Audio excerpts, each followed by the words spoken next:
What is up, guys? Welcome back to another video. In this video, we're going to look at the origin points of different models as they're imported into Twinmotion. And now you might ask, why is this important? Well, it's important because maybe we have a model that we want to move or interact with or have more control over when we import it into Twinmotion, but it might be that the control point or the origin of the model or whatever it might be is located way, and it doesn't make any sense that you'd want to have a control of an object with the control point of the object being not next to, near, on the object, whatever. So we're going to explore how we can, at least understand, if not better leverage, how we can utilize the origin points or control points of different models that import into Twinmotion. It's a bit of a niche subject, but in the end, I think it will help understand how to interact with objects, move them around in your projects, and overall understand Twinmotion better.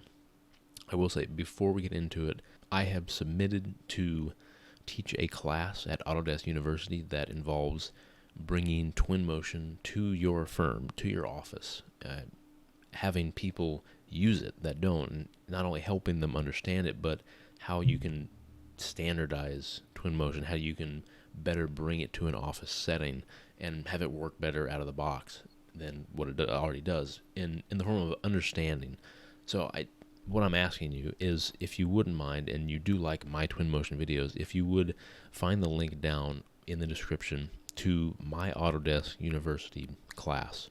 You'll need to log in, but what I'm asking really is that you just upvote that if you like that. And so what that's going to do is ultimately, I think, at least help me out and at least giving me a better chance at actually being able to teach the class at Autodesk University.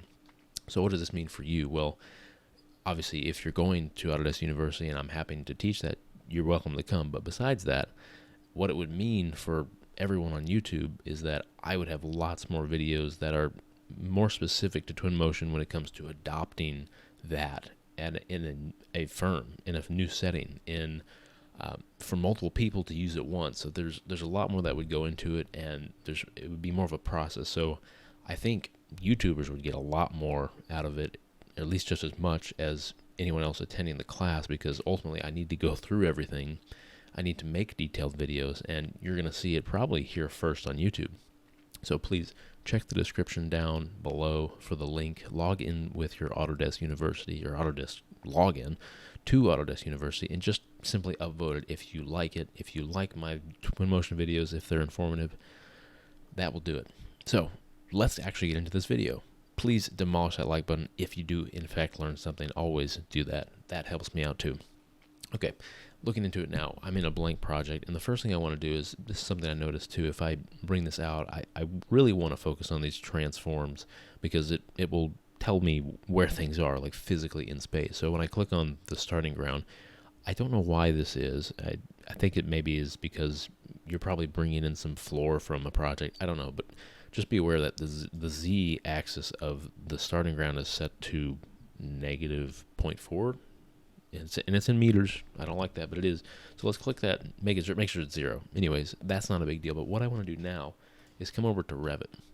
And so I'm actually going to work within Revit and Rhino because we have multiple places that we can have models coming from now that we have different types of imports. For example, I have a DataSmith importer for Revit, and then I have the basic, see in Twinmotion, export to Twinmotion within Rhino, which I hope a DataSmith is coming, but nonetheless. So what are we doing in Revit? Well, we want to add models. We want to send them to Twinmotion and see where their origins are and what changes that. So the first thing I want to do in Revit is, if you haven't been aware of this, but introduce you to the internal origin point. You'll find this in the visibility graphics, the site, and then the internal origin point. This was first implemented into Revit within, I think, Revit 2020. And what this did was literally tell you where the origin of your Revit model is. Now, every Revit model has always had an internal origin point. That's kind of how 3D models work. There's a coordinate system And I mean, you're probably familiar with this because other programs make a bigger deal about it than Revit.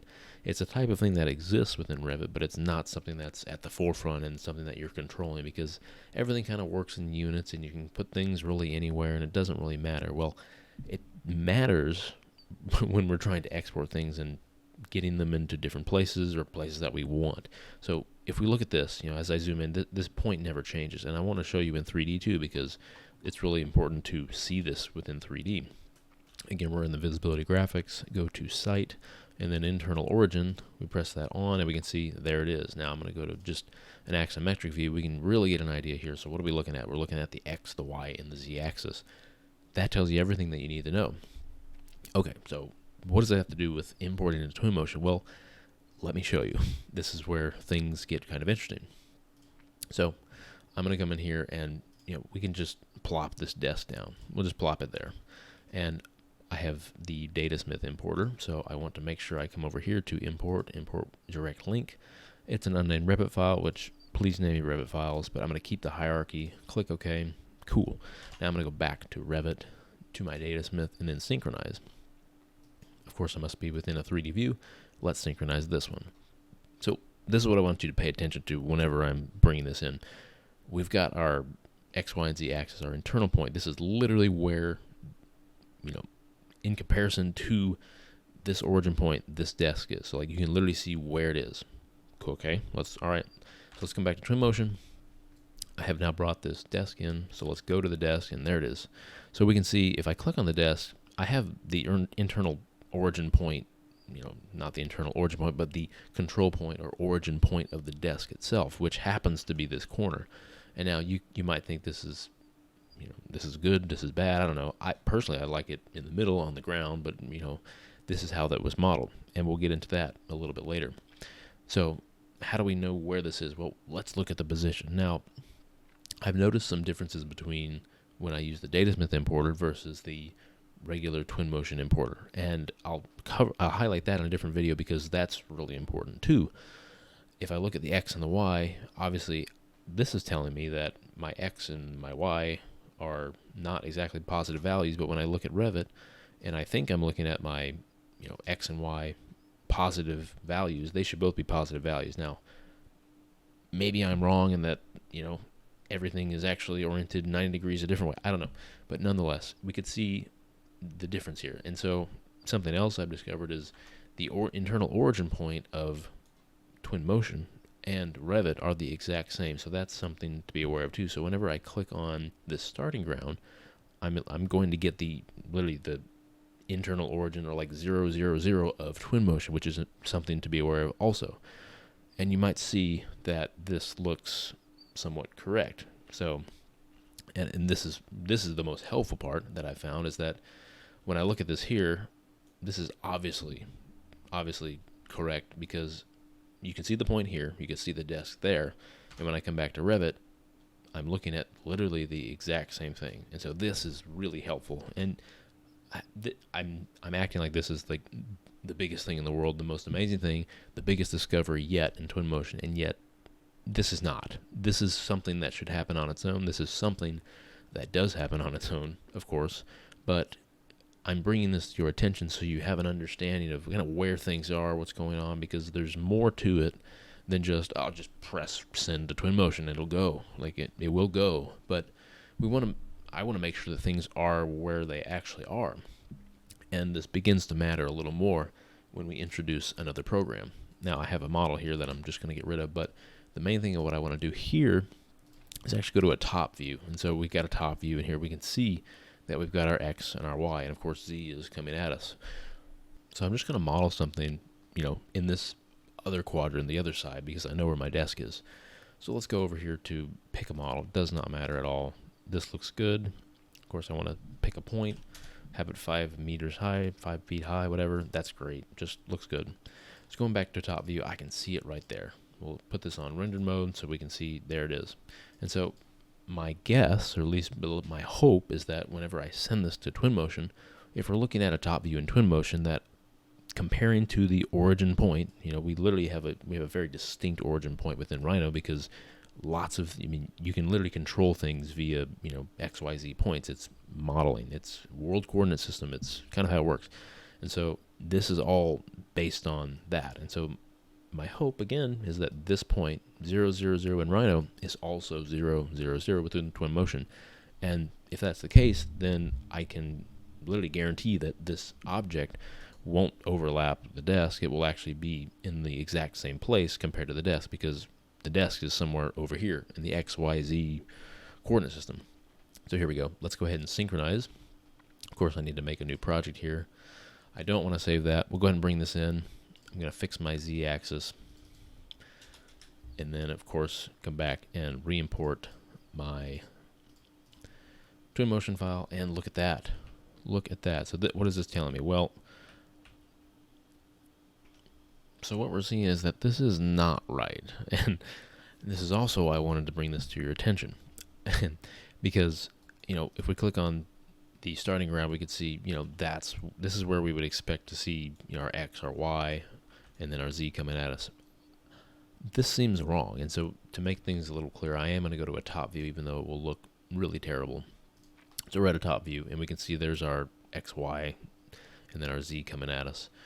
We have this located correctly, the desk from Revit, but then for some reason this object is obviously not. Like, even if we go back to Rhino, this is by no means in the right place. We would expect this over here. And not only that, it's almost like it's rotated in arbitrary degrees. It's not mirrored because it's not mirrored. Otherwise we'd have a flat value or flat area up here. This is quite the difference between the Twinmotion importer and the DataSmith importer. So I would highly recommend you use the DataSmith importer, because things will go where you expect them to go. I cannot say why. Now, I will say the interesting thing is that I do have the values which are different. And again, I'm going to cover this in another video because I want to show you the differences between them. You'll look at the values, 2.6 for the Y, negative 1.94 for the desk, and then I compare this to 0, 0. I mean, I basically have no control over this because it's kind of stuck. So it's almost like, I mean, forget the whole values, but they're not in the right place in comparison. So you can't use two different importing methods, that being the DataSmith importer and the regular Twinmotion importer, and then expect them to work. So what I'm going to do now to experiment one more time is to show you what happens when I just use the Twinmotion importer in both Revit and Twinmotion, in both Revit and Rhino actually. So let's go over to Revit, and instead of using the DataSmith, I'm going to send this just the way it is, and it's an existing project right there. I don't really want to save this, and so here we go. We can immediately see that there's a problem here. I have the desk from right there from the Twin, like literally from the DataSmith importer in the Twinmotion. Then I have the desk here from the Twinmotion importer. Like, what's going on here? Well, this kind of looks like things are 90 degrees off, and so if I assume that, maybe I'm good. And so this is what I want to show you. So just picture this desk here, because whenever I use the Rhino importer, it's going to go away. It's because it just will. It won't stay unless I save it, and hopefully it will. But anyways, I'm going to go back to Rhino, and now I'm going to send this. Again, we're going to use this existing project right there. Yep, I'll just force the thing. And so we could see where it is. And so if you think about things, when I go back to Rhino, like we said before, we have the desk here and this geometry there. Coming back, we could that was actually correct. And so, like I said, I think it's turned 90 degrees or something. Like, it's hard to tell if it's actually 90 degrees off or just a little bit more than that. I don't know.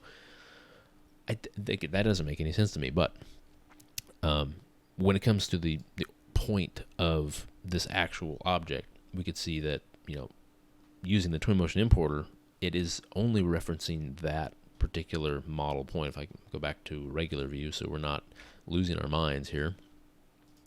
Go back to the regular view, perspective view. I can see that my control point, my origin point, is literally the model, the whole model, because it's, you know, bringing in the whole model or everything in the view. Whereas with this DataSmith importer, it's based on the model itself, because I have more control over it. I can select it. So with that in mind, I'm going to save Rhino for a different video, because it is just involving the Twinmotion importer. But we were going to go back to Revit. So I want to place a few walls in here and see what happens. And the reason I want to place walls in is because you might think, well, I mean, the heck, a wall is, I mean, you want to have control over the wall, but you'd like to think that that control point might be within the middle of the wall. Well, it really isn't. So keep in mind the way I'm doing it. I'm starting right here, and then I'm drawing the wall this way, and I'm ending there. Okay? And I want to do the same thing by essentially starting my wall there at the origin and then dragging a wall there so we can see what we're working with. We've got two walls. I started both of these, closer to the origin and then ended them away. So let's go back to our DataSmith, synchronize. Of course, we must be within a 3D. We'll synchronize there. I will come back here and we can see, all right, here are our walls. So this is a bit of a mess. I'm actually going to hide all of this information. So we have our walls. And so again, we have our origin point there, which is Revit and Twinmotion sharing that, which makes perfect sense. We're on the same page there. So then let's click our wall. Well, interesting. So like I said before, I started drawing the wall closer to the origin, just like that, both of them. And so you can see that the origin or control point of the wall will be located where I started drawing the wall. Is this useful knowledge? Maybe. It's kind of good to know. If I really needed to, I could go back to Revit and I can flip the wall 180 degrees. Cool, I could do that. But, that's cool. That's great. Whatever. Not a huge deal. It's good to know that. So what I want to do now, I'm just going to delete everything, and I'm going to make my own model. Let's go ahead and place a model. It doesn't necessarily matter, but again, I probably want to make a model. So let's go to model here, just generic model. I don't care right now. Click OK. Yep, rename. Please name your models. Just please do that. I'm going to actually place it there on the origin. I'll have this be 10 feet tall. Okay, so there we go. And honestly, my guess is, of course, now that once I go to DataSmith and I synchronize this, and there it is. I mean, literally, I'm clicking on the starting ground, and there's my origin of Twinmotion, and then there's my origin of the box. That's cool. That's doing exactly what I want and it would expect because it's literally right there. Now, here's the last caveat, and this is probably more applicable to what you'll see within Twinmotion when it comes to families. I mean, a lot of times you're just going to make your own family or you're going to use a family that's been made. So let's take a generic model, and I'm not getting into families here, but I want to show you that, again, we have another origin point here. So I'm going to essentially do the exact same thing, is go to an extrusion. I'm going to draw this. I'm going to make this there. Again, does not matter. Let's go ahead and make this 10 feet because why not? And there we go. So keep in mind where this origin point is. It's at this corner. And I really would expect that my origin would go into my Revit project and be at this corner. Then it would import into Twinmotion and be at that corner. That's kind of the point here. So let's go ahead and load this in. Don't need to save it. Don't care. We'll go ahead and place this wherever, and you'll notice right now, this is kind of telling me everything I need to know. Where I'm placing it, basically my placing point is at that corner, exactly, right where I had hoped and expected it would be. So if I place that there, again, I'll go back to my DataSmith, synchronize in a 3D view, go back to Twinmotion, there it is, and whenever I click on this, look at that, there it is. That's exactly what I want to see. I want to see that control point right there. Now you might say, well, what the heck? What if we want to change it? Well, lucky you, if you made the family, you can do that. And now a lot of times, a lot of families have constraints and this and that, and they're not so easy to move. Now I will say that, making this simple box is not that difficult. Of course, it's not being controlled by parameters. There's nothing special here. Of course, what I probably want to do is be precise to the point where I have these all even and equal, but just because maybe I do, in this case, want the origin point to be centered. I don't care how big or small it is, but let's say it's centered right there. Cool. I'll finish this. We have it central there. I'll load this back in the project. Again, don't need to save it. And now you'll notice, once I overwrite this, that my origin point, when I go place it in a plan view, is now in the center. It's in the center of the object. That's cool. So I'm going to place that there, and of course now we have two of them, whatever. And I'll go to DataSmith, synchronize, back to Twinmotion, and we can see we've got these large objects, but specifically we have that control point, which is within the exact place I placed it. So I had full control over this. And this is important again because maybe you make something in Revit, maybe you make something in Rhino eventually when we have a DataSmith importer, and you want to place something accurately, and more importantly, you want to be able to have the control over it that you really want and need. Now, I've seen this, I put out a recent video on placing light sources in lights like pretty much correctly, and basically where a light source would go within a light fixture. And that has everything to do with matching the position of the light source to the position of that particular light, that light fixture itself. Now, the problem with that is that this point is based on, or this position is based on this point exactly, and that's kind of what we're after here. With that said, when it comes to light fixtures, depending on where that model is, and actually let's go back to Revit, and I can open one up and we can see it. What we've really noticed between all of these light fixtures is that the origin point may not be where you want it to be. I mean, that's kind of the point. It's generally not where you want it to be. And if I just pick a recessed downlight there, whatever, I will end up coming down to my families and then lighting. And that's the one I just loaded in. So let's go ahead and edit this. So what is this telling me when I come to look at this? Well, I don't see anything right now because I'm not necessarily within, I can't see the origin point. So let's now go to a floor plan view. And I can see, well, yeah, it's centered. That's cool. But now let's go to an elevation view. Just a front view. And so this is telling me everything I need to know actually. So once I find the actual origin here, and you'll know that because whenever I click on a reference plane, we could see that defines origin is checked. If I click on this one up here, you'll see defines origin is not checked at all. And if I change one to the other, then it'll actually change. You can't have multiple origin reference planes. And so really, what is this telling me? Well, if I look at this, where this reference plane is right there,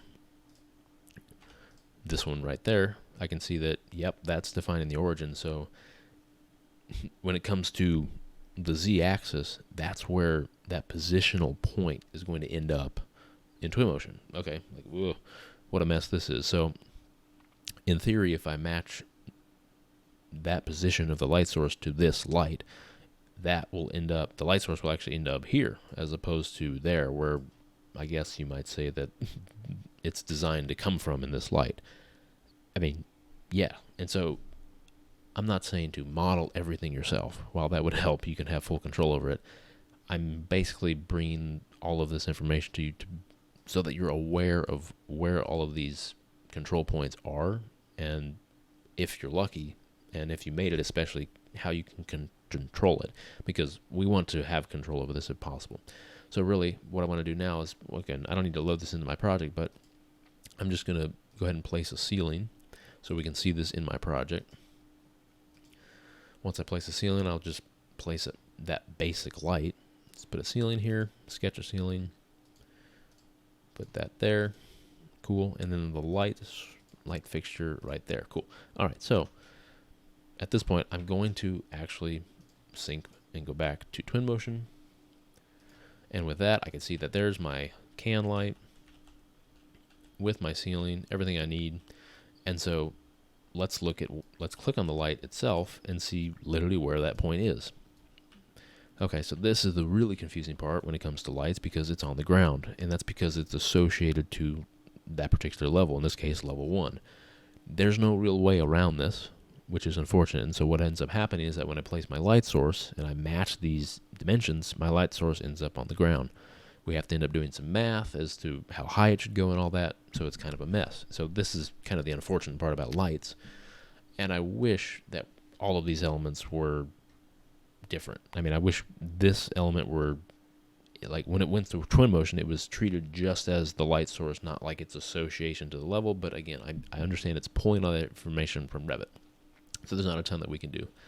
And I know I probably bored you to death with looking at all these different control points and where they are. And so really the main thing that we can get out of this is that if you're able to make the family itself, if you're able to to have control over it like that, then you have the ability to place that control point where you want it. And that means everything in Revit. That means everything in Twinmotion, because you'll be able to move these things and have control over them in a way that you would expect. And it has everything to do with where you end up with that origin point, where it really is. And so what we ended up looking at was where those points are within Revit, Twinmotion, even Rhino, and using the DataSmith importer especially, we have really control over, because with the DataSmith importer, we can physically move and see those internal origin points and control points of these specific objects. And so compared to Revit and Twinmotion, those internal origins are the same, and we can see when we use the DataSmith importer that everything is associated correctly. We have very random things such as light fixtures that are different because of their associations, and then we have random objects again that are different. Now I can't actually do anything when it comes to Twinmotion's objects, because if I place a chair there, maybe I would want the origin somewhere else, but I mean, for a chair this is the perfect place. So that's, we kind of lucked out that way. So really that's going to do it for this video. I hope I did not bore you to death. Please, again, if you are interested in a more comprehensive series on how to bring Twinmotion to your firm and in the most effective way possible, if you would not mind, it would mean a lot to me if you go into the description, click on that link, go to the Autodesk University class that I'm looking to teach, log in with your information, and upvote that class. That would mean a whole lot to me, and if I can get a good number of people to do that, I might end up getting to teach the class. So I thank you all who have done that and who end up doing that in the future. So please ask any questions in the comments below. I know there might be a lot, because it's kind of a broad subject of where are these control points for all these objects, and I'm sorry for the video being so long, but I want to show you a good number of things. This is a bit of an advanced tutorial in that we looked at things that you wouldn't typically look at out of the box in Twinmotion. So I hope you got some value out of it. If you did, and if you learned something, please demolish that like button. It tells me that you did and helps me out quite a lot. So I won't take up any more of your time. Thank you very much for watching. Have a wonderful day. See you in the next one.